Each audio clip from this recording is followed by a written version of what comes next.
Happy Wednesday, ladies and gentlemen. I'm your meteorologist, Ken. We have a lot to talk about today. This video will feature the latest information with the landfall of Hurricane Iota as it absolutely slammed Nicaragua. You all know that they recently just got impacted also by Hurricane Iota, a Category 4 landfall. And what's crazy about these storms is that these storms made landfall within 2 weeks of each other.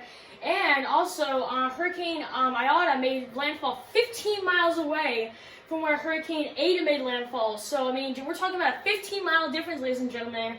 And, we're talking about close to around 40 inches of rain. So, absolutely catastrophic. After I go over that, I'm going to start off, talking about this hurricane season. But after I go over, the past with Hurricane Iota and Iota, I'm going to go into the forecast for this week, why it's been so cold, and also get you guys started on your Thanksgiving forecast. Because believe it or not, Thanksgiving is next week, ladies and gentlemen. I know that this year has been absolutely crazy. With the pandemic going on, with the hurricane season being as active as it is. I know this year has been flown by, but we are approaching Thanksgiving, and soon we'll be, getting close to Christmas. So, I can't believe it either, ladies and gentlemen, but, we'll take this ride, and we'll take it all together. But, let's get right into this broadcast. Here's a current graphic showing you every single named storm we've had up to this point. Look at this graphic, ladies and gentlemen. I promise you, this is by far the most active hurricane season the Atlantic has seen, the Gulf of Mexico has seen, the Caribbean Sea has seen, the United States have seen, probably the whole entire world has seen, ladies and gentlemen. So you are pretty much witnessing history right now. I know we've broken several records, with the wildfires being back in California, with this pandemic being as active as it is right now. But this is absolutely unbelievable, ladies and gentlemen. Here's the name of every single name storm along with this satellite. I'll go over the names again that we've had this year.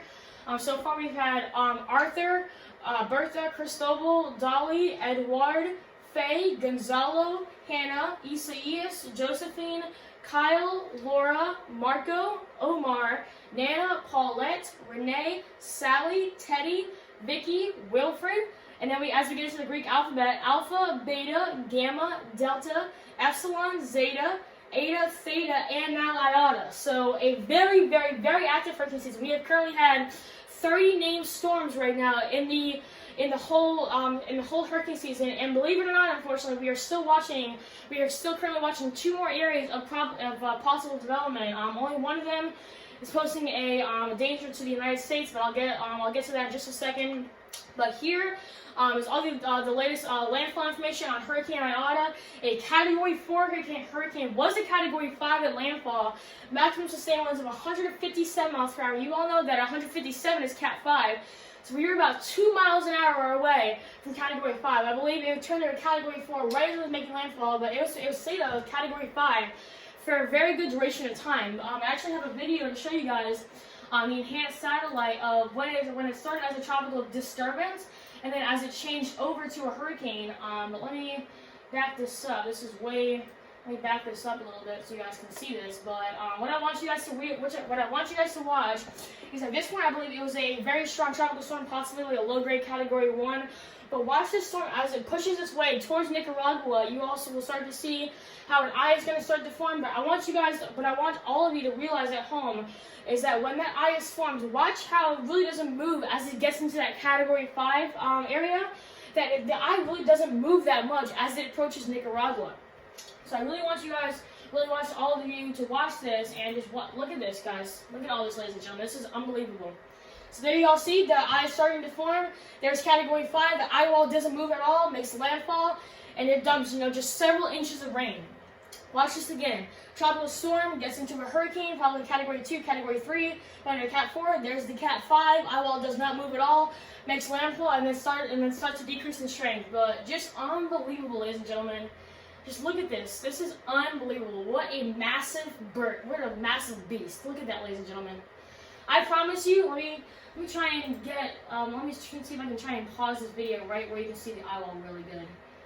Oh, come on. Let's see. Look at that, ladies and gentlemen. A perfect circle right there. Can you imagine how strong those winds are right on the outer cloud wall? Unbelievable, ladies and gentlemen. By far the most, I guess you could say, the best eye wall I've ever seen in a tropical disturbance. So absolutely just unbelievable, ladies and gentlemen. Let me get out of this, go back to my slideshow. There we go.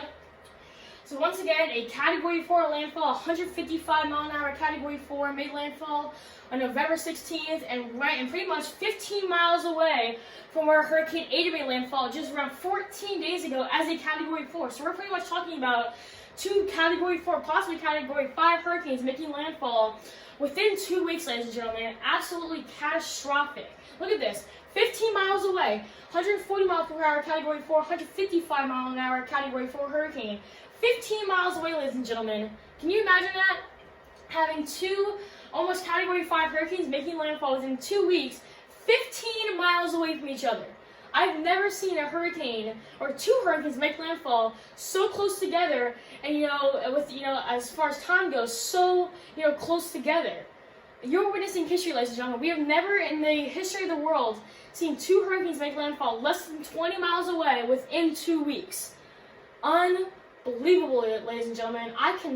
That's just unbelievable, ladies and gentlemen. Absolutely unbelievable. But unfortunately, we are still watching 2 more areas. This is just one area. Unfortunately, it's heading right for South America, where they really don't need any more of this because they just got impacted by 2 Category 4 hurricanes. It's just an area of disturbance. The National Hurricane Center is giving us a 40% chance of development, heading a little bit more southwest, so definitely something to keep our eye on. But as we head into the Atlantic, we have another disturbance out of our hands. We have a big cluster of thunderstorms right here that is forecasted to head west. Thankfully, it only has around a 20 to 30% chance of development, so thankfully, if this storm does turn into something, I don't think it'll be too much of a worry, just a normal rainy day. But with the way this hurricane season has gone, I'm not surprised that we still have 2 more areas of tropical development. But now let's get into, let's get away from hurricane season and now just into our regular daily lives. It was very chilly this morning in Horry County. As you can see this morning, throughout the coast we had temperatures in the 40s. Getting back to the PD and on the border belt, we had temperatures in the mid-30s. And the reason, and also the reason why it was so close because we also had freeze warning. So it was definitely possible to see some ice on the roads this morning. But I want to show you all at home the reason why we had such cold temperatures this morning. So we had a big area of low pressure way up here in Canada. And obviously all of you know that as soon as a low pressure system forms, it makes a big dip in the digestion pattern. And what this did is it brought a lot of cold polar air down, and it affected pretty much the whole southeast. That's why we saw temperatures this morning in the mid 30s, high 30s, and possible low 40s. We've been seeing lake effect snow all throughout the Great Lakes and also into the Mid-Atlantic and also the Northeast throughout these past few days. Unfortunately, if any of you live in the south that wants snow, unfortunately we're not going to be able to see that as of right now. It's a little too early in the season. But that's why we saw all that cold air come down, is because we had that big area of low pressure bring all of that polar air down to the south, and we saw pretty much record-breaking temperatures because we really aren't used to seeing these cold temperatures, this early in the season. So that's just a little illustration of why it was so cold this morning. But here's the 10-day forecast for the Grand Strand. We aren't looking at any rain so far. I'm going to Thanksgiving. It'll be a beautiful day. High of 69, low 58 with only a 20% chance of rain. This weekend is looking great. It'll start to warm up a little bit. I think today will be the coldest day of the week, topping at 53. Low will be 37 tonight. As we get into the later part of this week, we'll start to see our temperatures back up into the high 60s. Possibly low 70s as we get into the weekend. As we get into the middle of next week, we're going to see our temperatures start off in the high 70s and gradually work their way down into the high 60s, but all in all, a great forecast. Now let's get to the inland. As I just said, today will be our coldest day of the week, topping out at 53, low will be 31. But thankfully, as we get into tomorrow and Friday, our temperatures will start to gradually increase from 60 to 70.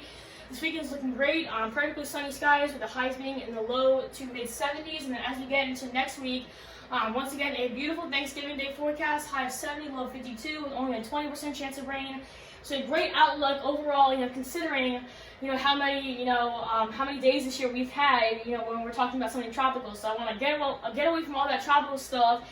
Take a breath, ladies and gentlemen, and look at this beautiful day, look at this beautiful forecast. And look, Christmas and Thanksgiving are coming up. So thankfully, something that, we can at least be happy about, considering how many, disturbances we've had in the tropics this year. But I'll go through it once again. Here's what we're currently watching in the tropics right now. 2 areas of development, thankfully low areas of development. One close to South America, one in the middle of the Atlantic Ocean.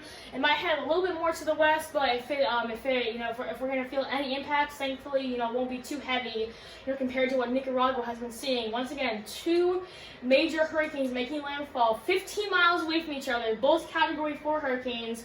Hurricane Iota topping out at 140, Hurricane Iota topping out at 155, but a massive hurricane making landfall, a 155-mile-an-hour Category 4 hurricane. And once again, they were 15 miles away from each other when they made landfall. So absolutely a devastating, season, especially for South America and also the Gulf Coast. But once again, I want to show you guys we are looking at a great forecast throughout the next few days. We're not looking at any rain. I mean, the temperatures will gradually start to increase as we get into the later part of this week and into the weekend. And once again, a beautiful forecast for Thanksgiving Day. So that is all I have for you guys, ladies and gentlemen. Thank you guys so much for watching. Once again, if you have any questions, feel free to email me. I hope you guys enjoy my website. I put my email address in there, so that way if you have any questions, please please feel free to shoot me an email. I may not get back to you that same day, but I will do my best to get back to you as quickly as I can. I'm just like everybody else. I have a lot of things to do, my daily agenda, but I will try to get back to you as fast as I can. So this is all I have for all of you. Thank you all so much for watching. I hope you guys have a great day and a great weekend.